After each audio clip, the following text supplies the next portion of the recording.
જાગૃતિબેન રમેશભાઈ રાવળ, ક્યાંથી આવવાનું? હરિયાળાથી. શું માનતા રાખી હતી? એટલે અમારા કુટુંબમાં મારામારી થઈ હતી, બધું ઝઘડો.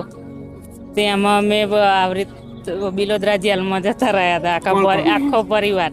અમે તો રાખી પણ જેલમાં બધી બહુ લેડીસો હતી. એ લોકો અમે તો રાખી પણ જેલમાં બધી બહુ લેડીસો હતી. એ લોકોએ મનતા રાખી. અમારા હંગાત 10 લેડીસો છૂટી. અમે તો છૂટ્યા, પણ અમુક પાક્કી સજાવાળા હતા, 2 વર્ષની સજા પડી હતી, એ લોકોએ છૂટી ગયા. અને એ લોકો અમારી મોર એમ કહી, એ 2 દિવસ વહેલા છૂટ્યા. એ બધા એ લોકો અહીં આવતા થઈ જાય. અમને રસ્તામાં જ મળ્યા હતા. અત્યારે એ લોકો તો છૂટ્યા, પણ જે બીજા કોઈ આગળ પાછળ કોઈ નતું ને, એ લોકોને તે વકીલનામું આવી ગયું ને, એ લોકોએ 10 તારીખ પછી છૂટવાના છે.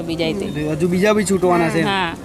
અંદર જેલમાં અમે આરતી કરતા હતા, માતાજીની દીવો કરતા હતા, અગરબત્તી ને આરતી કરતા હતા. કયા માતાજીની? ખુખાર મેરી માની. જાગૃતિબેન રમેશભાઈ રાવળ, ક્યાંથી આવવાનું? હરિયાળા.